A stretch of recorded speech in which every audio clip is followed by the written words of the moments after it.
প্রিয় শিক্ষার্থীরা, তোমাদের সকলকে শুভেচ্ছা জানিয়ে আজকে আমি আমার অনলাইন ভিত্তিক ক্লাসটি শুরু করছি। আশা করি তোমরা সবাই ভালো আছো, সুস্থ আছো এবং স্বাস্থ্যবিধি মেনে বাসায় অবস্থান করছো। আমি তাসনিম খায়ের, প্রভাষক, দর্শন বিভাগ, ঢাকা কলেজ, ঢাকা।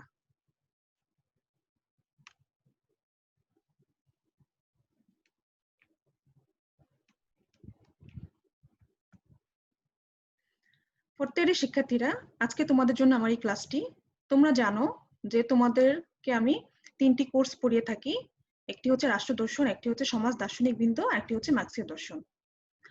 প্রিভিয়াস ক্লাসে আমি তোমাদেরকে কার্ল মার্কসের যে মানব প্রকৃতি সম্পর্কিত ধারণাটা সেটা পড়িয়েছিলাম, এবং তোমরা তখন কার্ল মার্কসের মানব প্রকৃতি সম্পর্কে কি বলেছে এবং বিভিন্ন দার্শনিক মানব প্রকৃতির সম্পর্কে বিভিন্ন দার্শনিক মত এবং পুঁজিবাদী সমাজে অর্থনীতির বিরুদ্ধে অর্থনৈতিক যে দার্শনিকরা সরি অর্থনীতিবিদরা আছেন তাদের বিপক্ষে যে মতগুলো আছে, মানে কার্ল মার্কসের মানব প্রকৃতির বিরুদ্ধে যে মতগুলো আছে সেটা আমরা জেনেছিলাম। এবং তোমরা যখন কলেজে ক্লাস করতে তখন তোমাদের যে অন্য কোর্স টিচার আছেন, ইরোরা দাস সুমি ম্যাডাম, সহকারী অধ্যাপক, উনি কিন্তু তোমাদেরকে মার্ক্সীয় দর্শনের যে প্রারম্ভিক বিষয়গুলো আছে, বিশেষ করে মার্ক্সীয় দর্শনের যে উৎস, মার্ক্সীয় দর্শনের যে সরল রূপরেখা, দ্বান্দ্বিক বস্তুবাদ, উদ্বৃত্ত মূল্য তত্ত্ব, তার অর্থনৈতিক যে বিষয়গুলো আছে, সেই প্রারম্ভিক ধারণা সবগুলোই কিন্তু তোমরা ক্লাস করেছে। এবং আমি তোমাদেরকে বেশি ক্লাস নিতে পারিনি, তো আমি তোমাদেরকে অনলাইনে প্রথম ক্লাসটি নিয়েছিলাম, সেটা হচ্ছে মানব প্রকৃতির ধারণা কার্ল মার্কসের। তো আজকে আমরা আসলে নতুন একটি টপিকের উপর আলোচনা করি। তার আগে একটু কার্ল মার্কসের একটু সম্পর্কে জেনে নিই। তোমরা জানো যে কার্ল মার্কস হচ্ছে একজন German philosopher, economist, social scientist, sociologist, historian, journalist and revolutionary socialist, এবং one of the founder of sociology and social science. তিনি 1818 সালে একটি মধ্যবিত্ত পরিবারে প্রুশিয়ার রাইনল্যান্ডে জন্মগ্রহণ করেন। তার মৃত্যুসাল হচ্ছে 1883। আমাদের আজকের বিষয় হচ্ছে বিচ্ছিন্নতা তত্ত্ব, অর্থাৎ থিওরি অফ অ্যালিয়েনেশন।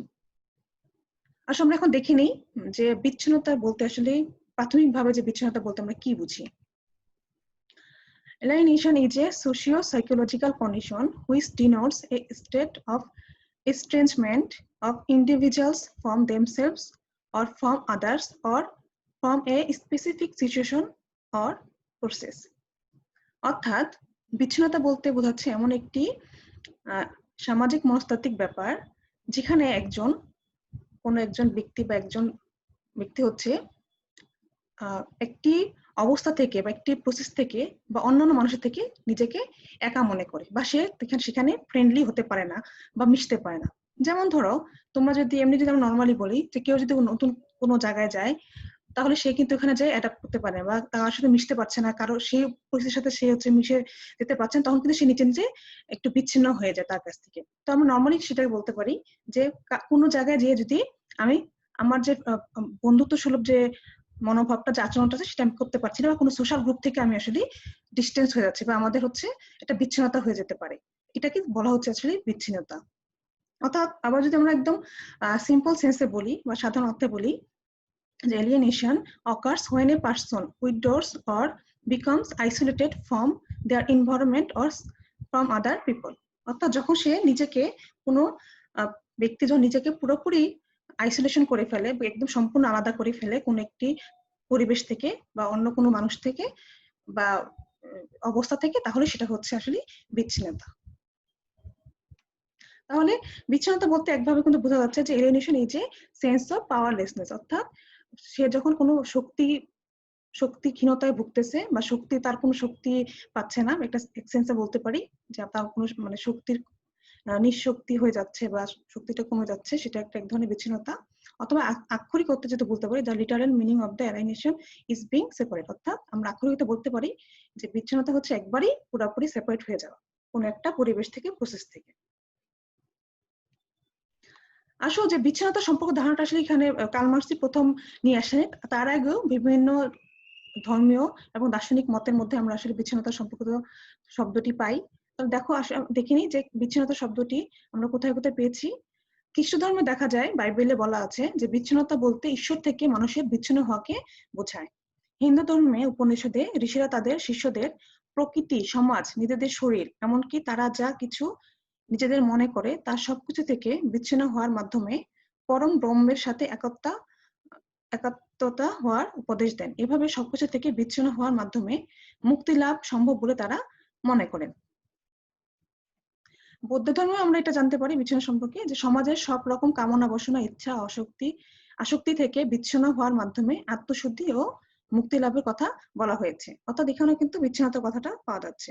ইসলাম ধর্ম সুফিরা জগৎ সংসার এবং বৈষয়িক ভোগ বিলাস থেকে বিচ্ছিন্ন হয়ে আল্লাহর ধ্যানে মগ্ন হয়ে আত্মার বিশুদ্ধকরণের উপদেশ দেন। হেগেল পূর্ব দার্শনিক বিশেষ করে হবস, লক ও রুশোর সামাজিক চুক্তি মতবাদেও বিচ্ছিন্নতার ধারণা লক্ষ্য করা যায়। সামাজিক চুক্তি মতবাদ অনুযায়ী নিরাপদ ও নিশ্চিত জীবনযাপনের উদ্দেশ্যে ব্যক্তি তার সব অধিকার রাষ্ট্র বা সার্বভৌম শক্তির কাছে অর্পণ করে। এভাবে সার্বভৌম শক্তি গঠন করতে গিয়ে ব্যক্তি তার অধিকার থেকে বিচ্ছিন্ন হয়। ব্যক্তির এই বিচ্ছিন্নতাই সার্বভৌম ক্ষমতা তথা রাজনৈতিক কর্তৃত্বের ভিত্তি। অর্থাৎ এখানেও কিন্তু এক ধরনের বিচ্ছিন্নতার কথা বলা হচ্ছে। আসলে আমরা এখন একটু হেগেলের মত দেখিনি। হেগেল শ্রমের মাধ্যমে মানুষ তার জৈবিক চাহিদা মেটাতে গিয়ে পরম সত্তা থেকে ছিটকে পড়ে। মানুষ তার যাবতীয় কর্মকাণ্ড থেকে পরম সত্তাকে নির্বাসনে পাঠিয়ে তার সৃষ্ট বিশ্বজগৎকে এক পরম সত্তা বিরোধী অবস্থায় সমর্পিত করেন। এভাবে সে নিঃসহায় হয়ে পড়ে এবং আত্মবিচ্ছিন্নতার পথে অগ্রসর হয়। অর্থাৎ হেগেলের দর্শনে বিচ্ছিন্নতা হলো পরম ভাবসত্তা থেকে বিচ্ছিন্নতা, যেটা হচ্ছে শ্রমের মাধ্যমে মানুষ পরম ভাবসত্তা থেকে বিচ্ছিন্নতা তখন নিজে থেকেই কিন্তু বিচ্ছিন্ন হয়ে যাচ্ছে। এখন আসলে দেখি যে কার্ল মার্কসের বিচ্ছিন্নতা সম্পর্কে ধারণার আগে আমাদের জানতে হবে যে মানব প্রকৃতি সম্পর্কে তার যে একটু মত, সেটা আমরা জানতে হবে। কারণ মানব প্রকৃতি কি চায় এবং কেন সে বিচ্ছিন্ন হয়ে যাচ্ছে, সেটার জন্য আমাদের কার্ল মার্কসের যে স্পিসিস বিং এর যে ধারণা, সেটা সম্পর্কে একটু জেনে নিই। দেখো কি বলছে কার্ল মার্কস, যে all living beings interact and transform the world to survive including humans. অর্থাৎ জগতের যে প্রত্যেকটা প্রাণী কিন্তু জগতের সাথে ইন্টারেক্ট করে বা ট্রান্সফর্ম করে কিন্তু তারা সার্ভাইভ করছে এবং মানুষের কিন্তু সেটা করছে। কিন্তু but human do that consciously and freely. অর্থাৎ অন্যান্য প্রাণীরা কিন্তু যেটা করছে সেটা হচ্ছে তাদের সেটা আগে থেকেই প্রোগ্রাম করাই থাকে। যেমন ধরো যে একটা মৌমাছি মধু সংগ্রহ করবে ফুল থেকে, আবার সেই মধু সংগ্রহ করে সেটা তার চাকে নিয়ে যাবে, মৌচাকে নিয়ে যাবে। এই যে ব্যাপারগুলো আছে সেটা কিন্তু তার প্রোগ্রাম করা থাকে, সবসময় সেটা করেই থাকবে। সে কিন্তু এটা তার প্রোগ্রাম করাই আছে, আগে থেকেই করা আছে। সে ফ্রিলি কিন্তু সেটা করছে না বা তার সচেতন ভাবে সেটা হচ্ছে না, বা সে কিন্তু নিজে থেকে একটা মত দিতে পারছে না সেই প্রত্যেকটা কোনো ক্ষেত্রে। কিন্তু মানুষ কিন্তু যখন সার্ভাইভ করে তখন কিন্তু সে সেটা কিভাবে সার্ভাইভ করবে সেটা কিন্তু তার একটা বিবেক বুদ্ধি সচেতন ভাবে বা ফ্রিলি সে কিন্তু সেটা করে থাকে। The essence of human being, what Marx called our species being, is to consciously and freely transform the world in order to meet our needs. তাহলে বুঝতে পারছি কি যে আমরা যখন মানুষ যখন তার হচ্ছে নিডটাকে পূরণ করতে চায় বা প্রয়োজনগুলোকে, তখন কিন্তু সে সচেতন ভাবে এবং স্বাধীনভাবে করে থাকে। যখনই এখানে বাধাপ্রাপ্ত হয় তখনই কিন্তু সে আসলে বিচ্ছিন্ন হয়ে যায়। তাহলে আমরা বলতে পারি species being is the natural state of humans. এটা কিন্তু একটা প্রাকৃতিক ইয়ে। It means a being that is both conscious of itself and as a conscious member of society. অর্থাৎ সে হচ্ছে সচেতন একজন হচ্ছে প্রজাতি সত্তা এবং সে কিন্তু একদম সচেতন হচ্ছে একজন সামাজিক সত্তাও। তাহলে আমরা কি বলতেছি যে প্রজাতি সত্তা বা স্পেসিফিক বিং বা প্রজাতির সারাংশ বলতে কার্ল মার্কস বোঝাতে চেয়েছেন যে মানুষ তার নিজের প্রকৃতির কিছু পরিমাণ তৈরি এবং তার আকার দান করতে পারে। তার মানে কি সে কিছুটা ফ্রিলি এবং বিবেক দিয়ে সে কিন্তু কাজ করতে পারে।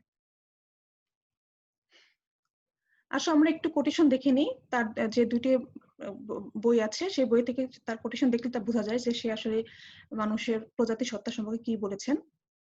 প্রথমে দেখি যে ইকোনমিক অ্যান্ড ফিলোসফিক্যাল ম্যানুস্ক্রিপ্টে 1844 যে ইয়াটা ছিল, গ্রন্থটা ছিল, সেটাতে তিনি বলেছেন যে the animal is immediately one with its vital activity. It is not distinct from it. Man makes his vital activity into an object of his will and consciousness. অর্থাৎ যখন কোনো অ্যানিমেল বা কোনো প্রাণী, অন্য যে ধরনের প্রাণী তার যখন প্রয়োজনীয় অ্যাক্টিভিটি করে তখন কিন্তু সেটা তার সাথেই থাকে। আমি একটু আগে যেটা বলেছি তার সাথে প্রোগ্রাম করে বা তার ডিএনএ এর মধ্যেই সেটা থেকে থাকে, তার এটা থেকে তাকে কিন্তু পৃথক করা যায় না। কিন্তু যখন মানুষের ক্ষেত্রে সে যখন কোনো তার প্রয়োজনীয় অ্যাক্টিভিটি করে তখন কিন্তু সেটা তার ইচ্ছা অনুযায়ী হয়ে থাকে। She has a conscious vital activity. it is this and this along that makes a man specific. এটাই তার আসলে একটি প্রজাতি সত্তা বা প্রজাতি হিসেবে তাকে বিবেচিত করে, কারণ তার মধ্যে হচ্ছে সেই সচেতন বোধটা আছে। দ্বিতীয় নম্বরে দেখো, men themselves begin to distinguish themselves from animal as soon as they begin to produce their means of subsistence. অর্থাৎ মেন কিন্তু অতি শীঘ্রই সেটা নিজেকে পার্থক্য করতে পারে, কখন? যখন সে আসলে তার যে অস্তিত্ব রক্ষার জন্য সে যখন প্রয়োজনীয় নিডগুলো পূরণ করার জন্য সে যখন উৎপাদনে চলে যায়। কারণ যখন মানুষ আগে প্রাথমিক পর্যায়ে মানুষ কিন্তু শিকার করতো, তখন তার মধ্যে কিন্তু সেই উৎপাদন ক্ষমতাটা আসে নাই। আর যখনই তার মধ্যে এই উৎপাদন ক্ষমতার ব্যাপারটা চলে আসে নিডগুলো পূরণ করার জন্য, তখনই কিন্তু আস্তে আস্তে সে আসলে বস্তুবাদী লাইফে চলে যায়। দেখো শেষে দেওয়া আছে যে in producing their means of subsistence men indirectly produce their actual material life. তখনই কিন্তু তার বস্তুবাদী জীবনে চলে, এবং তখনই আস্তে আস্তে তার মধ্যে কিন্তু বিচ্ছিন্নতা চলে আসে। কার্ল মার্কস আসলে এই বিচ্ছিন্নতা তত্ত্বটি শ্রমের প্রকৃতি থেকে ব্যাখ্যা করার চেষ্টা করেছেন, এবং সেটার মূল ছিল পুঁজিবাদী সমাজে যে শ্রমের প্রকৃতি সেটা। আসলে এখন আমরা দেখে নিই যে কার্ল মার্কসের মধ্যে বিচ্ছিন্নতা কি। কার্ল মার্কস হেগেলের যে বিচ্ছিন্নতাবাদ দ্বারা অনুপ্রাণিত হয়েছিলেন, কিন্তু যেখানে হেগেল হচ্ছে পরম ভাবের সাথে বিচ্ছিন্নতার ইয়াটা করেছেন, কার্ল মার্কস সেটা না। কার্ল মার্কস বিচ্ছিন্নতার ধারণাকে পর্যালোচনা করেন মূর্ত জগতের মূর্ত মানুষের পরিপ্রেক্ষিতে। কোনো অতীন্দ্রিয় সত্তা বা তার থেকে বিচ্ছিন্ন হওয়ার ধারণাকে তিনি বাতিল করে দেন। মানুষকে তিনি দেখেছেন বাস্তব কর্মকাণ্ড তথা উৎপাদন কর্মকাণ্ডে অংশগ্রহণকারী স্বতঃস্ফূর্ত সৃজনশীল সত্তা হিসেবে। বিচ্ছিন্নতা বলতে মার্কস বাস্তব কর্মকাণ্ডে অংশগ্রহণকারী মানুষের বিচ্ছিন্নতাকেই বুঝেছেন। দেখো তোমরা, তার মানে কি? বিচ্ছিন্নতা বলতে কার্ল মার্কস কিন্তু বাস্তব কর্মকাণ্ডে অংশগ্রহণকারী মানুষের বিচ্ছিন্নতাকেই বুঝিয়েছেন। তার মতে বিচ্ছিন্নতা মানব চরিত্রের অন্তর্নিহিত কোনো আদি ভৌতিক ব্যাপার নয়, বিচ্ছিন্নতা মানুষের সৃষ্ট বাস্তব আর্থসামাজিক ব্যবস্থার ফসল।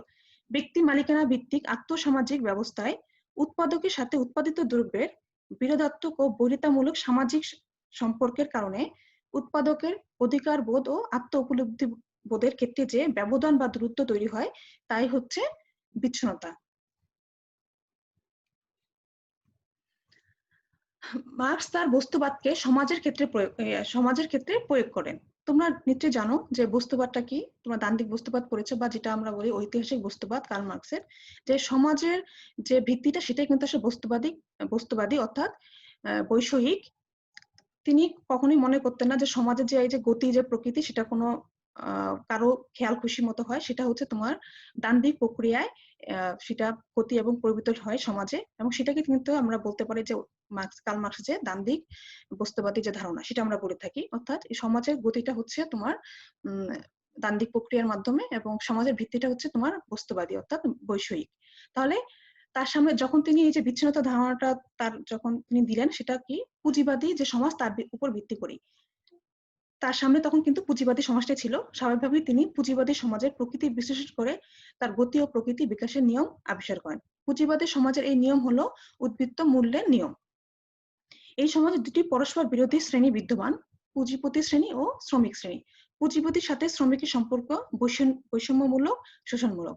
শ্রমিক তার শ্রম শক্তি দিয়ে উদ্বৃত্ত মূল্য সৃষ্টি করে, এবং পুঁজিবাদী ব্যবস্থার নিয়ম অনুযায়ী তা পুঁজিপতি প্রকৃতস্থ হয়। শুধু তাই নয়, শ্রমিকের শ্রম শক্তি যুক্ত হয় পণ্যে, আর তার নিজের থাকে না। নিজের শ্রম শক্তি দ্বারা পণ্য থেকে সে আসলে বিচ্ছিন্ন হয়ে যায়। অর্থাৎ এখানে বলা হচ্ছে যে পুঁজিপতি সমাজে আসলে দুই ধরনের শ্রেণী থাকে, একটা হচ্ছে পুঁজিপতি শ্রেণী, একটা হচ্ছে শ্রমিক শ্রেণী।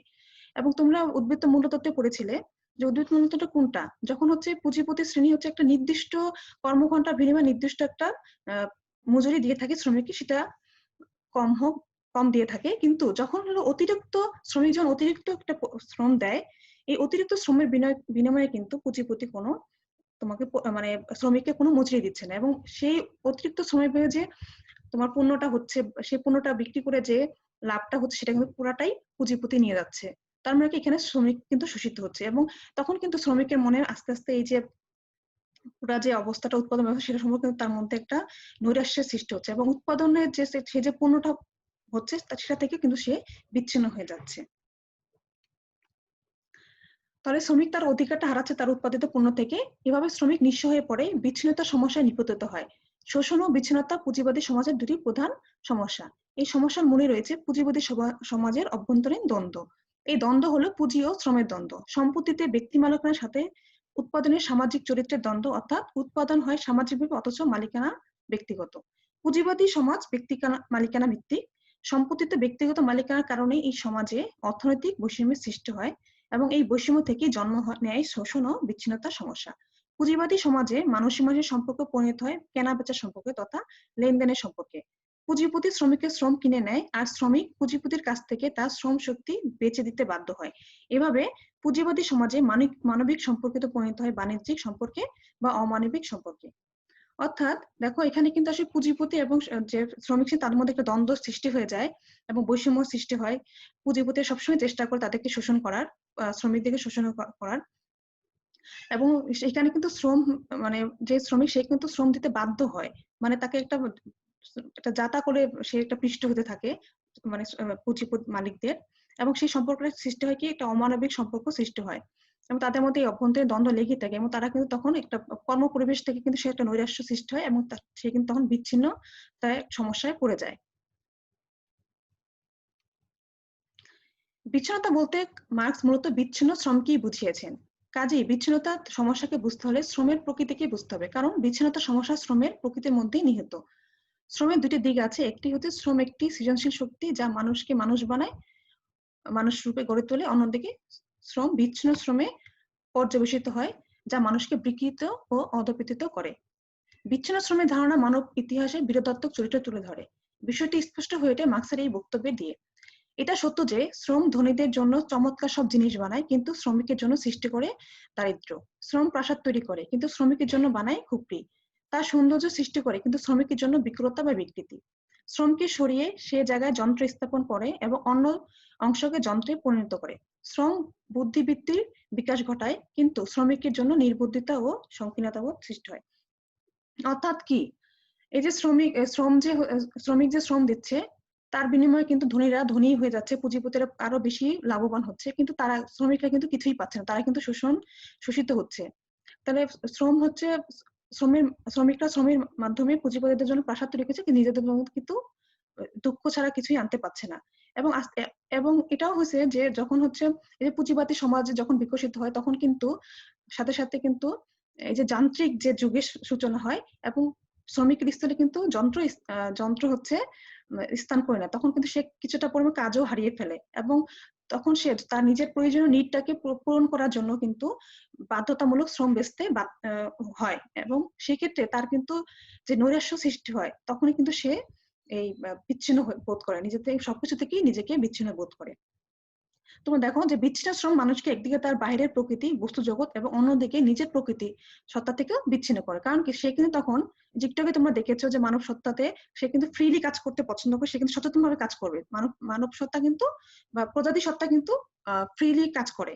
কিন্তু যখনই হলো তোমার এই পুঁজিবাদী সমাজে যখন শ্রমিকরা জোরপূর্বক কাজ করতে বাধ্য হয় তখন কিন্তু সে একদিকে হচ্ছে নিজের যে বাইরের প্রকৃতি সেটা থেকেও সে নিজেকে আলাদা করে ফেলে, বিচ্ছিন্ন হয়ে যায়, এবং অন্যদিকে সে যে নিজের যে প্রকৃতি সত্তা সেটা থেকেও বিচ্ছিন্ন হয়ে যায়। তার বাহিরের প্রকৃতি অর্থাৎ তার শ্রমের দ্বারা উৎপাদিত বস্তু হলো বিচ্ছিন্নতা, আর তার নিজের প্রকৃতি হলো তার শ্রম ক্রিয়া বা আত্মবিচ্ছিন্নতা। বিচ্ছিন্ন শ্রম মানুষকে একদিকে তার উৎপাদন থেকে অন্যদিকে তার নিজে থেকে বিচ্ছিন্ন করে। এভাবে মানুষ পরিণত হয় বিচ্ছিন্ন মানুষে। বিচ্ছিন্ন শ্রমের ফলে মানুষের জীবন, খাদ্য পানি ইত্যাদি জৈবিক কার্যকলাপের মধ্যে সীমাবদ্ধ হয়ে পড়ে। যথার্থ অর্থে সে তার মানুষ থাকে না, সে পরিণত হয় চার পেয়ে জন্তুতে। মানুষের এই অবস্থানকে মার্কস এভাবে ব্যক্ত করেন, যা জৈবিক তা পরিণত হয় মানবীয়তে আর যা মানবীয় তা পরিণত হয় যৌবকে। অর্থাৎ তখন সে যখন সচেতনভাবে ফ্রিলি কোনো কাজ করতে পারে, যাকে বল প্রয়োগ পূর্বক কোনো কাজ করা হয়, তখন কিন্তু সে আসলে নিজেকে বিচ্ছিন্ন অনুভব করে। সে শুধু তার মাত্র জৈবিক চাহিদা পূরণ করার জন্য ক্রিয়াকলাপ করে থাকে, সে কিন্তু কোনো ধরনের যে মানসিক প্রশান্তি সেটা কিন্তু সে পায় না, অথবা তার যে নেচারের মধ্যে যে ক্রিয়েটিভিটি আছে সেই ক্রিয়েটিভিটির প্রকাশও কিন্তু সে করতে পারে। তখন সে নিজেকে আসলে বিচ্ছিন্ন হয়ে যায় এবং আত্মবিচ্ছিন্ন সে হয়ে পড়ে। শ্রম মানব সভ্যতার ভিত্তি, মানুষকে মানুষ বানায়, কিন্তু শ্রমের প্রকৃতির এমন যে তা মানুষকে শ্রমী মানুষে পরিণত করে। শ্রম তার দ্বারা উৎপাদিত বস্তু থেকে বিচ্ছিন্ন হয়ে পড়ে। শ্রম আর শ্রমিকের নিজে থাকে না, তা চলে যায় তার বাহিরে। এই অবস্থায় শ্রমিক অতৃপ্ত থাকে, তার কাজে কোনো স্বতঃস্ফূর্ত থাকে না, তার কাজের মধ্যে দিয়ে সে নিজেকে হারায়, কারণ তার কাজকর্মে সে সুখ পায় না, অসুখী হয়ে পড়ে। শ্রমিকের শারীরিক ও মানসিক শক্তি স্বাধীনভাবে বিকশিত হতে পারে না, বরং তার শরীর ও মন ক্ষত বিক্ষত হয়। সুতরাং শ্রমিক তার নিজেকে উপলব্ধি করে কেবল তার কাজের বাহিরে, কাজের ভিতরে সে নিজেকে উপলব্ধি করে তার নিজের বাহিরে। যখন সে কাজ করে না তখনই সে ভালো থাকে, আর যখন সে কাজ করে তখন সে ভালো থাকে না। কাজেই তার শ্রম ঐচ্ছিক, স্বেচ্ছামূলক নয়, বাধ্যতামূলক। অর্থাৎ শ্রমিকের শ্রম হলো জবরদস্তিমূলক। সুতরাং এটা কোনো প্রয়োজনের পরিতৃপ্তি নয়, প্রয়োজনের পরিতৃপ্তির উপায় মাত্র। তার মানে কি, এই শ্রমের সে যখন কাজ করতে সে কিন্তু কোনো ধরনের সুখ অনুভব করে না বা স্বতঃস্ফূর্তভাবে কোনো কাজ করতে পারে না। তখন সে কোনোভাবে তার প্রয়োজনীয় মানে প্রয়োজনীয় যে তার নিডস গুলো আছে সেটা পূরণ করার জন্যই শুধু কাজ করে থাকে, কিন্তু এটা উপায় হিসেবে, সেটা কিন্তু সে কোনোভাবে স্বতঃস্ফূর্তভাবে বা মনকে খুশি রেখে বা সেভাবে কিন্তু সে কাজ করে না। সেজন্য সে আস্তে আস্তে কিন্তু বিচ্ছিন্ন হয়ে পড়ে। মার্কস বলেন যে ব্যক্তিগত সম্পত্তি থেকে তৈরি হয় অর্থের লোভ। এই অর্থের লোভকে মার্কস বিচ্ছিন্ন ও অমানবিক বলে গণ্য করেন, কারণ তা এমন এক শক্তি যা মানুষকে তার নিজের থেকে বিচ্ছিন্ন করে, স্বাধীনতাকে বঞ্চিত করে এবং অমানবিক করে তোলে। অর্থের লোভের এই প্রবল ইচ্ছার কারণে মানুষ স্বাধীনভাবে তার শারীরিক ও মানসিক শক্তি বিকশিত হতে পারে না, বরং শরীর ও মনকে সে ধ্বংস করে ফেলে।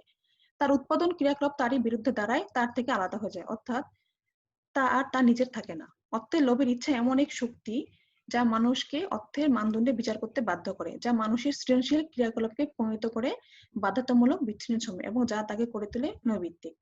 এটি হলো নিজের থেকে তার বিচ্ছিন্নতার ভিত্তি ও উৎস। অর্থের লোভ মানুষকে শৃঙ্খলিত করে আর আত্মসত্তাকে হারিয়ে ফেলে, তাকে অমানবিকতার পর্যায়ে নামিয়ে ফেলে। এভাবে মানুষ তার প্রকৃত সত্তা হারিয়ে ফেলে আর দাসত্বমূলক সত্তায়।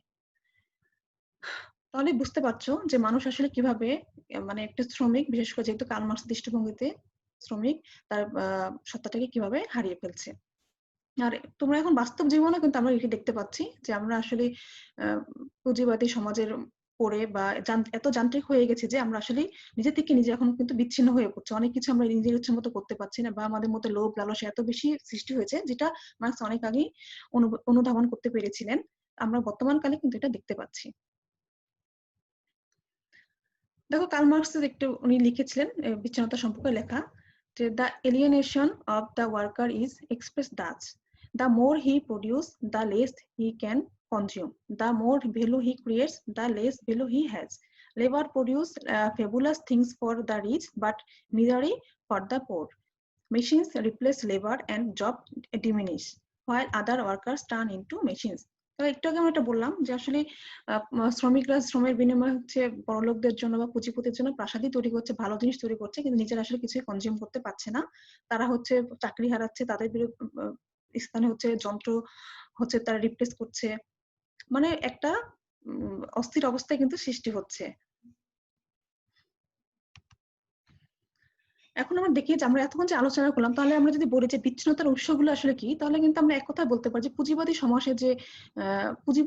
সমাজের যে ব্যবস্থা, সেটা থেকে আসলে শ্রমিকরা বিচ্ছিন্ন হচ্ছে।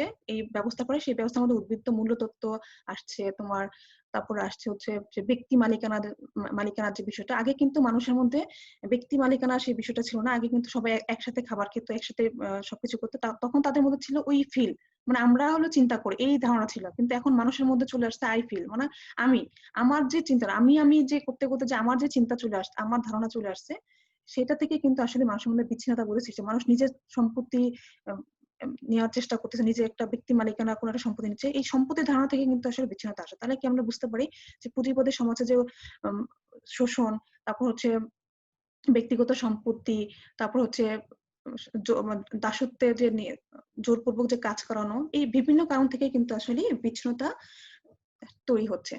কার্ল মার্কসের এই পুরা যদি আমরা বিচ্ছিন্নতার আলোচনাটা করি, সেক্ষেত্রে আমরা 4টি উপাদান বা তোমরা 4টি ভাবে দেখতে পাবে যে শ্রমিকরা কিভাবে তাদের আলাদা হচ্ছে, কিভাবে যে আমরা যদি 4টি ভাগ দেখি, যে alienation from the productive activity, products of labour, worker from worker, own human potential বা সেলফ অ্যালাইনেশন। অর্থাৎ কি, তারা হচ্ছে তাদের যে সম্ভাব্য যে অ্যাক্টিভিটি, সে থেকে তারা হয়ে যাচ্ছে, আলাদা হয়ে যাচ্ছে। তাদের শ্রমের যে প্রোডাক্ট উৎপাদিত পণ্য, সেটা থেকে আলাদা হয়ে যাচ্ছে। তারা যে কাজ করে যাদের সাথে, তাদের থেকে আলাদা হয়ে যাচ্ছে। নিজের যে হিউম্যান পটেনশিয়াল, তাদের যে পোটেনশিয়ালিটি আছে, সেটা থেকেও তারা কিন্তু নিজস্ব থেকে কিন্তু আলাদা হয়ে যাচ্ছে। এবার প্রথমটা আমরা একটু দেখি, এলিয়েনেশন ফ্রম প্রোডাক্টিভ অ্যাক্টিভিটি, অর্থাৎ workers do not produce objects according to their own ideas. তার মানে কি, তাদের মধ্যে যে ক্রিয়েটিভনেসটা আছে সেটা কিন্তু তারা থাকতেছে না, কারণ সে কিন্তু তার নিজের আইডিয়া দিয়ে কোনো কিছুই তৈরি করতে পারছে না, কোনো উৎপাদন করতে পারছে। পুঁজিপতি যা বলছে, যা আইডিয়া দিচ্ছে সেটা দিয়ে কিন্তু তারা তৈরি করতেছে, নিজের কিন্তু কোনো আইডিয়া থাকতেছে, অর্থাৎ তার প্রোডাক্টিভ যে ক্রিয়েটিভ যে মন মানসিকতা সেটা থেকে কিন্তু সে বিচ্ছিন্ন হয়ে যাচ্ছে, সে কিন্তু এটা প্রতিফলন তার উৎপাদন ব্যবস্থায় করতে পারছে না। They work for capitalist and do whatever it told to them, অর্থাৎ এরকম যেটা বললাম যে তার পুঁজিপতিদের জন্য সে কাজটা করছে এবং সে যেটা বলছে সেভাবেই মেশিনের মতো, মানে যন্ত্রের মতো কাজ করতেছে, সে যেটা বলে সেটাই তাকে শুনতে বাধ্য করা হচ্ছে, পুঁজিপতিরা যা বলছে সে শুনতে বাধ্য হচ্ছে। They often have very little contribution in final product, অর্থাৎ যখন একটি পণ্য বিভিন্ন ধাপ পেরিয়ে একটি ফাইনাল একটা পণ্যে পরিণত হচ্ছে বা একটা প্রোডাক্ট হচ্ছে, তখন কিন্তু তাদের সেই প্রোডাক্টের উপরে কিন্তু কোনো ধরনের কন্ট্রিবিউশনই থাকছে না।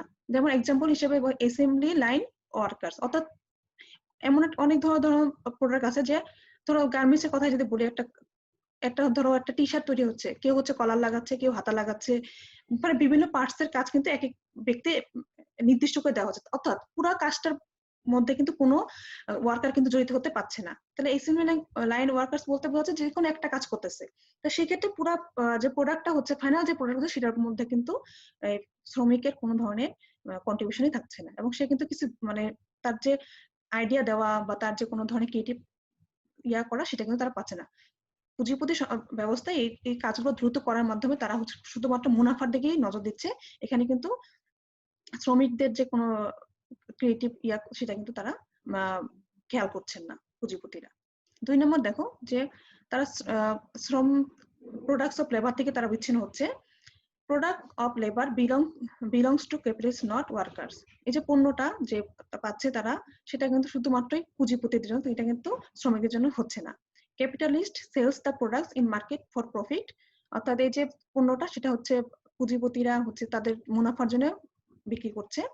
Worker should buy his own product like everyone else, অর্থাৎ শ্রমিকরা কিন্তু এই যে প্রোডাক্টটি তারা নিজেরাই উৎপাদন করে, তারা এটা থেকে তারা কিন্তু বিচ্ছিন্ন হয়ে যাচ্ছে, তারা নিজেদের এটার সাথে কিন্তু কোনো সম্পর্ক থাকতেছে না, এবং অন্যান্য মানুষ যেখানে হচ্ছে একটা পণ্য বাজার থেকে কিনে ওই টাকা দিয়ে কিন্তু বা কোনো অর্থ দিয়ে কিন্তু ওয়ার্কার্স সেটাও সেই পণ্যটা তারা নিজেরাই আবার ক্রয় করছে। তার মানে কি, এমন ভাবে তারা বিচ্ছিন্ন হয়েছে, তার সেই পণ্যের সাথে তার কিন্তু কোনো ধরনের যোগাযোগই থাকতেছে না, অন্যান্য মানুষের মতো সেও কিন্তু একটা আননোন মানুষে পরিণত হচ্ছে সেই পণ্য থেকে। 3 নম্বর দেখো যে তাদের সাথে যারা সহকর্মী থাকে তাদের কাছ থেকে কিন্তু তারা বিচ্ছিন্ন হয়ে যাচ্ছে। আচ্ছা, বলা হচ্ছে alienation of worker from worker.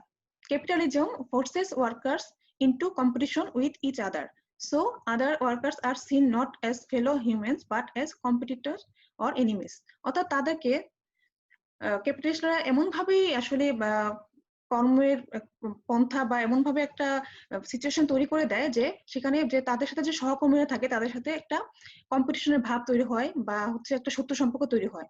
এবং দেখা যায় যে প্রমোশনে, আমরা বাস্তবে দেখি যে প্রমোশনের ক্ষেত্রে এমন ভাবে ইয়ে করে দেওয়া হয় যে তোমরা হচ্ছে যে ভালো করতে পারবে সে হচ্ছে প্রমোশন পাবে, যে হচ্ছে ভালো করবে না সে, অর্থাৎ একজনকে প্রমোশন দেওয়া হবে, মানে সবার মধ্যে একটা কম্পিটিশন তৈরি করা দেওয়া, মানে তাদের মধ্যে যে একটা বন্ধুত্ব সম্পর্ক, তাদের মধ্যে যে একটা সহকর্মী সম্পর্ক সেই সম্পর্ক কিন্তু থাকে না, তাদের মধ্যে তারা একটা প্রতিযোগিতামূলক মনোভাব তৈরি হয় সবার মধ্যে, এবং যার যার মধ্যে তারা কিন্তু তখন তাদের কাছ থেকেও বিচ্ছিন্ন হয়ে পড়তেছে। Workers compete for promotion, job security, race etc, অর্থাৎ তাদের যে হচ্ছে জব সিকিউরিটি, প্রমোশন, এগুলোকে লোভ দেখিয়ে কিন্তু বা হচ্ছে তোমার বেতন বৃদ্ধি, এগুলো লোভ দেখিয়ে কিন্তু ক্যাপিটাল যে পুঁজিপতিরা তারা কিন্তু একটা সিচুয়েশন তৈরি করে দিচ্ছে, তখন কিন্তু তারা আসলে এই তাদের সহকর্মীদের থেকেও বিচ্ছিন্ন হয়েছে। তাদের মধ্যে দেখো যে ফর্মাল রিলেশনস এবং কলিগস, অর্থাৎ তাদের মধ্যে শুধুমাত্র হাই হ্যালো একটা সম্পর্ক তৈরি হচ্ছে, তাদের মধ্যে যে আত্মিক সম্পর্ক সেটাও কিন্তু নষ্ট হয়ে যাচ্ছে। 4 নম্বর দেখো alienation from own human potential বা সেলফ এলাইনেশন, অর্থাৎ workers in capitalism are separated from their true creative and cooperative nature, অর্থাৎ তাদের যে সত্যিকার অর্থে যে সৃজনশীলতা ছিল বা তাদের যে একটা সহমর্মিতার যে একটা প্রকৃতি তাদের নিজেদের, সেটা থেকে কিন্তু তারা নিজেরা হয়তো বিচ্ছিন্ন হয়ে যাচ্ছে। They feel less human and more like machines, তারা কি নিজেদেরকে মানে আর মানুষ মনে করছে না, তারা নিজেদেরকে একটা মেশিন হিসেবেই মনে করছে। They find satisfaction in leisure and consumption rather in work. তারা তখন কি করতেছে যে তারা তখন কাজে কর্মে কোনো উৎসাহ পাচ্ছে না। তারা হচ্ছে মানে লেজার সময় অবসর সময় কাটতে পছন্দ করে এবং হচ্ছে কোনো কিছু ভোগ বিলাসী ভোগ করেই তাদের জীবনটাকে ভোগের মাধ্যমে বা অবসর জীবনটাকে তারা তখন বেশি স্বতঃস্ফূর্ত মনে করে। কর্মে তারা তখন কোনো স্বাধীনতা পায় না বা কর্মে তারা কোনো স্বতঃস্ফূর্ত ভাবে কর্ম থাকতে হবে। তখন আস্তে আস্তে কি তারা এই যে নিজেদের যে যে সম্ভাব্যতা যে বা ক্রিয়েটিভনেস সেটা থেকে সৃজনশীলতা থেকেও তারা বিচ্ছিন্ন হয়ে যাচ্ছে। তাহলে আমরা ৪ ধরনের সৃজনশীল দেখলাম যে তারা কিভাবে একটা শ্রমিক আসলে বিচ্ছিন্ন হয়ে যায়। তো কার্ল মার্কসের এই যে ধারণাটা পেলাম, তো আমরা আশা করি যে তোমরা কিছুটা হলেও উপকৃত হবে এবং তোমাদের বই থেকে কিছু আমি পেজ উঠিয়েছি বা পেজ দিয়েছি। তোমরা আশা করি এগুলো মানে ক্লাসটি করার পরে একটা নোট করে নিবে এবং বিভিন্ন বই থেকে নোট করে সুন্দর করে পড়বে। এবং যেহেতু তোমাদের কলেজ খোলার পরেই হয়তো পরীক্ষা শুরু হয়ে যাবে, আশা করি তোমার বাসায় বসে বসে একটু পড়াশোনা করবে। তোমাদের সকলকে আমার ক্লাসটি দেখার জন্য ধন্যবাদ। আচ্ছা, একটু দেখে নাও যে জাস্ট আমি একটু যা বলেছিলাম সেটার একটু জাস্ট পিকচার, যে the whole labour process has been alienated from him, the workers are gradually alienated from their fellow workers and his product has been alienated from him। অর্থাৎ আমরা এতক্ষণ পর্যন্ত যা আলোচনা করলাম তার একটা চিত্র এখানে দিয়েছি আমি। তো আজ আর নয়, তোমরা ভালো থেকো, সুস্থ থেকো। আশা করি তোমরা বাসায় বসে একটু পড়াশোনা করবে, ভালো থাকবে। আল্লাহ হাফিজ।